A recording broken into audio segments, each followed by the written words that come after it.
चलिए बढ़ते हैं अगले प्रश्न की तरफ। छठा सवाल, एक समचतुर्भुज का क्षेत्रफल ज्ञात कीजिए जिसके शीर्ष इसी क्रम में लेने पर निर्देशांक आपको सामने दे रखे हैं।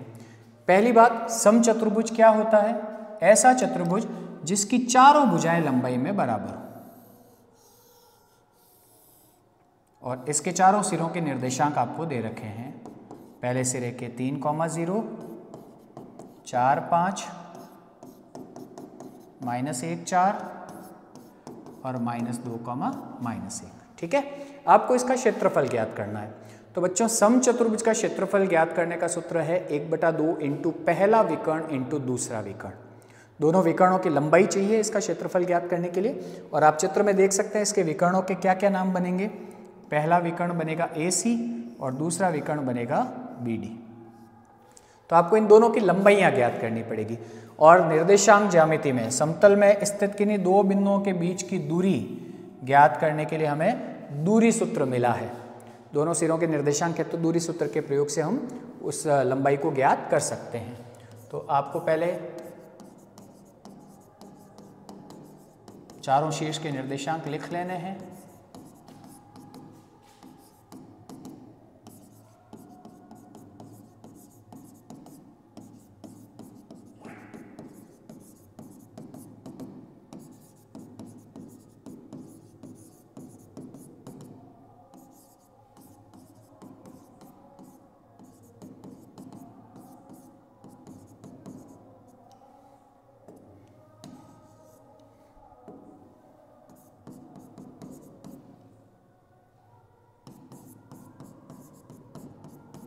ठीक है, अब इसके एक एक शीर्ष विकर्ण को निकालते हैं। पहला विकर्ण, पहले विकर्ण का नाम क्या है? AC और दूरी सूत्र में हम स्क्वायर का सूत्र काम में लेते हैं। सूत्र क्या है? x2 - x1 whole square plus y2 - y1 whole square. पहले कौन आ रहा है? A के निर्देशांक x1 y1 के स्थान पर और C के निर्देशांक x2 y2 के स्थान पर रखे जाएंगे। -1 और -3 को जोड़ेंगे तो -4, 4 में से 0 को घटाएंगे तो 4, -4 का स्क्वायर 16, 4 का स्क्वायर 16, जोड़ेंगे तो 32। तो सिर्फ AC की लंबाई ज्ञात करने के लिए 32 का वर्गमूल लेंगे। 32 के बाद जो गुणनखंड होते हैं 2 × 2 × 2 × 2 × 2, 2 5 बार आएगा, 2 जोड़े बन पाएंगे तो 4√2। ठीक है, इसे दे दिया समीकरण नंबर 1। ठीक इसी तरह से इसका दूसरा विकर्ण भी ज्ञात कर लीजिए। क्या नाम होगा बच्चों दूसरे विकर्ण का? BD, और हम ज्ञात करेंगे BD स्क्वायर की लंबाई। सूत्र हमने एक बार लिख लिया है, अब आप डायरेक्ट मान रखेंगे। एक प्रश्न में सूत्र को एक बार इस्तेमाल करो। B के निर्देशांक 4, 5 और D के निर्देशांक -2, -1। -2 और -4 को जोड़ेंगे तो -6, ये भी हो जाएगा -6, 6 का स्क्वायर 36, 36 जोड़ेंगे तो 72। तो सिर्फ BD की लंबाई क्या हो जाएगी? √72। 72 के अभाज्य गुणनखंड होते हैं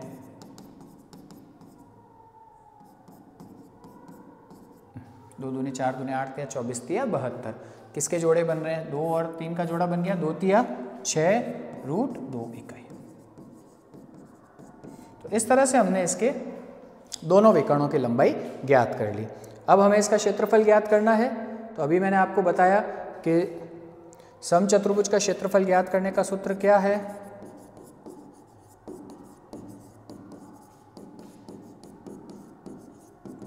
एक बटा 2 इंटू पहला विकर्ण इंटू दूसरा विकर्ण। पहले विकर्ण का नाम AC और दूसरे विकर्ण का नाम BD। AC की लंबाई आपने ज्ञात करी थी 4√2 और BD की लंबाई 6√2। गुणा करवाइए इनको, अंश को अंश से और हर को हर से गुणा करवा लो। अंश में 6 चौक 24 इंटू √2 को √2 से गुणा करेंगे 2 और नीचे 2 1 कम 2, 2 से 2 कट गया तो इसका क्षेत्रफल क्या आ जाएगा? 24 वर्ग इकाई। ठीक है, तो ये समचतुर्भुज का क्षेत्रफल ज्ञात करने का प्रश्न भी हो गया।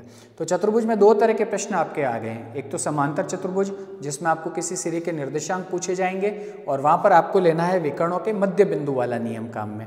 और एक समचतुर्भुज जिसका आपको क्षेत्रफल पूछा जाएगा, और उसके लिए आपको पहले दोनों विकर्ण ज्ञात करने पड़ेंगे दूरी सूत्र से, और फिर समचतुर्भुज के क्षेत्रफल के इस सूत्र में विकर्णों की लंबाई रखकर आपको इसकी लंबाई क्षेत्रफल भी ज्ञात करना है। ठीक है, तो ये चतुर्भुजों के दोनों प्रश्न, समचतुर्भुज और समान चतुर्भुज के दोनों प्रश्न आप थोड़े से अच्छे कर लें।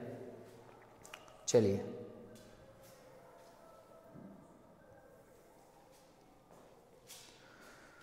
बिंदु ए और बी को जोड़ने वाले रेखाखंड को 4 बराबर भागों में विभाजित करने वाले बिंदुओं के निर्देशांक हमें ज्ञात करने हैं। तो अभी हमने समत्रिभाजन का प्रश्न किया था, काफी कुछ इससे मिलता जुलता है। ए के निर्देशांक -2, 2 और बी के निर्देशांक 2,8। ठीक है,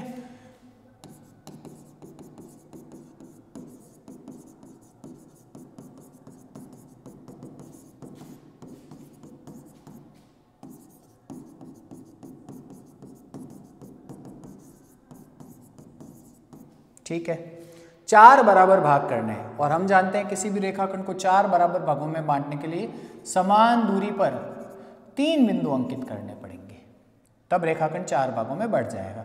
और इन बिंदुओं के नाम हम दे देते हैं P, Q और R।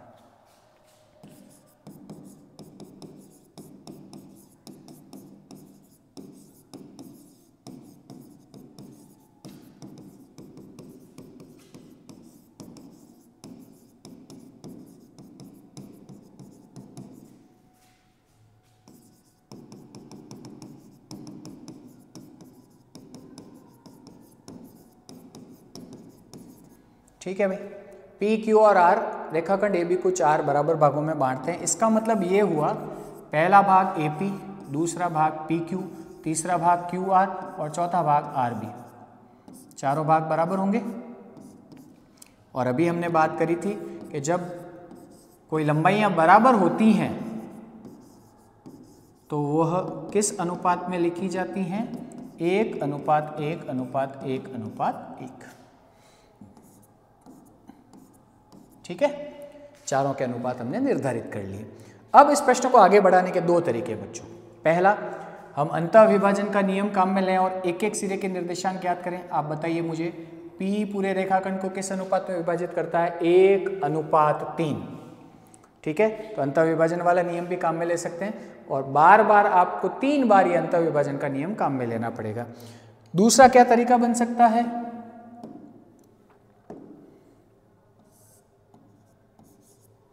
कि सबसे पहले Q के निर्देशांक प्राप्त किए जाएं। क्यों? क्योंकि Q रेखाखंड AB को 2:2 में विभाजित करता है, और 2:2 का मतलब बराबर अनुपात, और बराबर अनुपात में विभाजित करने वाला उस रेखाखंड का मध्य बिंदु होता है। तो मध्य बिंदुओं के निर्देशांकों की सहायता से भी Q के निर्देशांक प्राप्त कर सकते हैं, वो थोड़ा आसान बनेगा।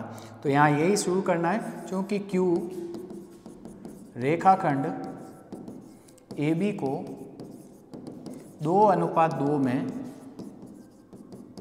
विभाजित करता है। इसका मतलब ये हुआ कि Q रेखाखंड AB का मध्य बिंदु है, समान अनुपात में विभाजित कर रहा है तो मध्य बिंदु ही हुआ। और मध्य बिंदु के निर्देशांक किस रूप में होते हैं? x, y, और x का सूत्र क्या है? x1 + x2/2, y का सूत्र y1 + y2/2। मान रखिए, कौन से रेखाखंड का मध्य बिंदु है? AB का, तो A के निर्देशांक x1 y1 और B के निर्देशांक x2 y2 रहेंगे। तो x1 -2, y1 2 और x2 2, y2 8। सरल करिए इसको।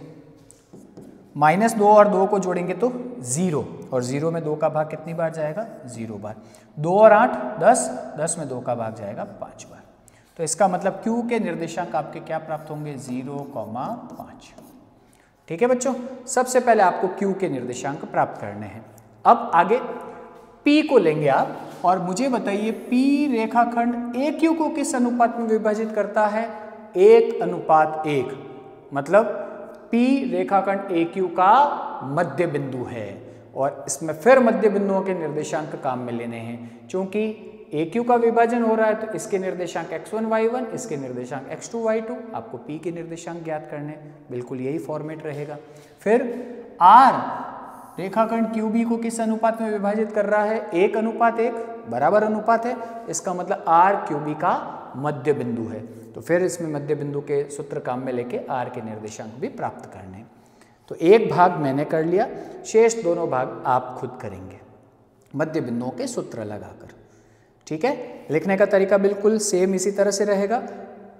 P रेखाखंड AQ का को 1:1 में विभाजित करता है, इसका मतलब P AQ का मध्य बिंदु है, और मध्य बिंदु है इसका मतलब इसके निर्देशांक किस रूप में आप लिखेंगे? XY, सूत्र काम में लेने। ठीक इसी तरह से R के निर्देशांक भी ज्ञात करने। ओके बच्चों, चलिए अगले प्रश्न की तरफ बढ़ते हैं।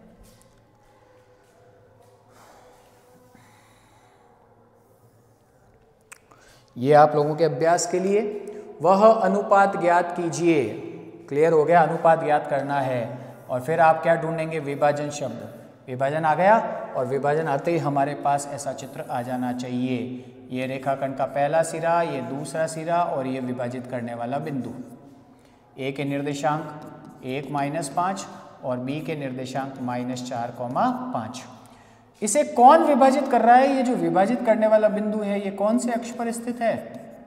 x अक्ष पर। और हम जानते हैं x अक्ष पर स्थित किसी भी बिंदु के निर्देशांक किस रूप में होते हैं? x, 0। ठीक है, विभाजित करने वाला बिंदु भी आ गया, निर्देशांक ज्ञात करने हैं, ये अनुपात। और बार बार मैं एक बात कहता हूं कि M1 और M2 जब भी आपको ज्ञात करने हो तो विभाजित करने वाले बिंदु में या तो x का या y का मान जो अवेलेबल है वो सूत्र लगेगा। आप बताइए यहाँ पे आपको किसका मान मिला है? y का, तो इसका मतलब सूत्र किसका लगेगा? y का। y का सूत्र लगाएंगे तो आपको M1 अनुपात M2 प्राप्त हो जाएगा। और फिर उस बिंदु के निर्देशांक मतलब आपको x का मान भी ज्ञात करना पड़ेगा। जब आपके M1 और M2 ज्ञात हो जाएंगे तो हम x का मान ज्ञात करने के सूत्र लगा सकते हैं, सारी चीज़ें अपने पास अवेलेबल रहेंगी। ठीक है ना, तो पहले y का सूत्र लगा के M1 अनुपात M2 ज्ञात करेंगे, और फिर x का सूत्र लगा के x का मान भी ज्ञात करेंगे। ठीक है, तो ये आपके अभ्यास के लिए रहेगा प्रश्न। और इस तरह का प्रश्न आपने कर लिया तो आप 2-3 टाइप के प्रश्न विभाजन से जुड़े हुए हर प्रश्न को ठीक से कर पाएंगे।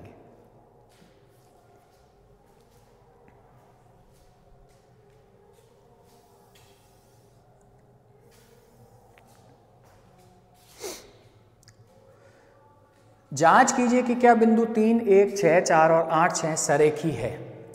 इस प्रश्न का भी मैं स्ट्रक्चर आपको बना के देता हूं, दूरी सूत्र का प्रयोग है इस प्रश्न में। और 3 बिंदुओं के सरेख होने की जांच आपको करनी है। क्या आपको तीनों बिंदुओं के निर्देशांक मिले हैं? बिल्कुल मिले हैं। पहला बिंदु A 3,1, दूसरा बिंदु 6,4 और तीसरा बिंदु 8,6। ठीक है, 3 बिंदु सरेखी कब होते हैं? जब किन्हीं 2 की दूरियों का योग तीसरी की दूरी के बराबर आ जाए। तो आपको इन तीनों बिंदुओं के बीच की दूरी ज्ञात करनी है, मतलब 3 रेखाखंड बनेंगे। पहला रेखाखंड क्या नाम बनेगा? AB, और हम सूत्र AB² के लिए काम में लेते हैं, x2 - x1 whole square plus y2 - y1 whole square. A के निर्देशांक x1 y1 का काम करेंगे और B के निर्देशांक x2 y2 का काम करेंगे। 3, 1, 6, 4, 6 में से 3 को घटाएंगे 3, 4 में से 1 को घटाएंगे 3, 3 का स्क्वायर 9, 9 जोड़ेंगे तो 18। सिर्फ AB का मान हो जाएगा √18, जिसका वर्गमूल होता है 3√2। इसे दे दिया समीकरण नंबर 1। ठीक है, ठीक इसी तरह से दूसरा रेखाखंड निकाल लीजिए। क्या नाम होगा? BC²। सूत्र हम एक बार यूज़ कर चुके हैं, रिपीट नहीं लिखना है। B के निर्देशांक x1 y1, C के निर्देशांक x2 y2। 8 में से 6 घटाएंगे 2, 6 में से 4 घटाएंगे 2, 2 का स्क्वायर 4, 4, 8। सिर्फ BC की लंबाई क्या हो जाएगी? √8, 2√2। इसे दे दिया समीकरण नंबर 2। तीसरा रेखाखंड, नाम बताइए बच्चों, क्या बनेगा तीसरे रेखाखंड का? AC, CA या AC कुछ भी लिख सकते हैं आप। x2 - x1 whole square plus y2 - y1 whole square. A के निर्देशांक 3, 1 और C के निर्देशांक 8, 6। 8 में से 3 घटाया 5 का स्क्वायर, 6 में से 1 घटाया 5 का स्क्वायर, 5 का स्क्वायर 25 प्लस 25 जोड़ेंगे तो 50, तो सिर्फ AC का मान हो जाएगा √50, 5√2। ठीक है, दूरी सूत्र का प्रयोग करते हुए आपको तीनों रेखाखंडों की लंबाई ज्ञात करनी है। अब सरेखी होने की जांच कैसे करेंगे? आपको ये देखना है कि क्या किन्हीं दो दूरियों का योग तीसरी दूरी के बराबर आ रहा है। अभी हमने त्रिभुज के बारे में बात की थी, दो दूरियों का योग यदि तीसरी दूरी से अधिक हो तो वो त्रिभुज बनाते हैं, और त्रिभुज असरेखीय बिंदुओं से बनता है, अलग अलग एक ही सरल रेखा में नहीं होंगे। लेकिन यदि दो दूरियों का योग तीसरी दूरी के बराबर हो गया तो फिर वो सरेखीय बनेंगे। तो आप देख रहे हैं, पहली दूरी 3√2, दूसरी दूरी 2√2 और तीसरी दूरी 5√2। क्या किन्हीं दो का योग तीसरी के बराबर हो रहा है? बिल्कुल हो रहा है।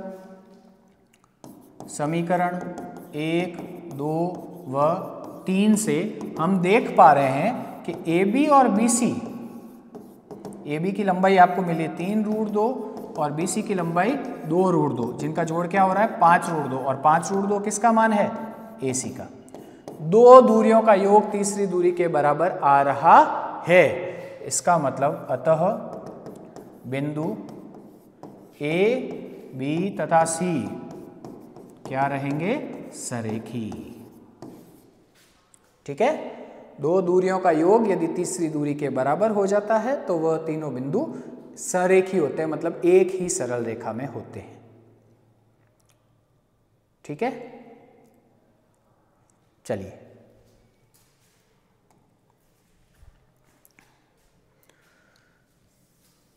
ये प्रश्न आप लोगों के अभ्यास के लिए।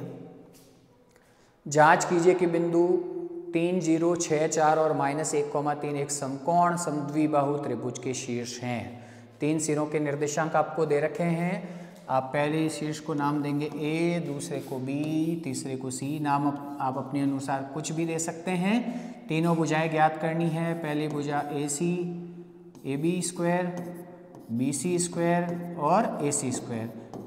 स्क्वायर के रूप में हम इसलिए ज्ञात कर रहे हैं क्योंकि इसने कौन से त्रिभुज की जांच करने को कहा है? समकोण त्रिभुज। और समकोण त्रिभुज में पाइथागोरस प्रमेय लगता है, तो जहां पाइथागोरस प्रमेय का विलोम भुजाओं में लग रहा होगा तो समकोण त्रिभुज हो जाएगा।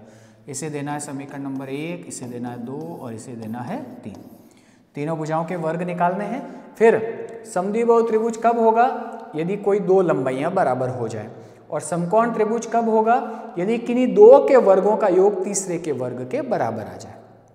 ठीक है, तो आप तीनों दूरियों का वर्ग निकाल के ये तुलना करके देखेंगे कि दो भुजाएं बराबर हैं या नहीं है, और किन्हीं दो के वर्गों का योग तीसरे के वर्ग के बराबर है या नहीं है। अगर ऐसा होता है तो यह समकोण समद्विबाहु त्रिभुज के शीर्ष रहेंगे। ठीक है, तो आप स्वयं इसको करें, दूरी सूत्र का प्रयोग करते हुए तीनों भुजाओं की लंबाइयां ज्ञात करें और फिर तुलना करें। ठीक है बच्चों,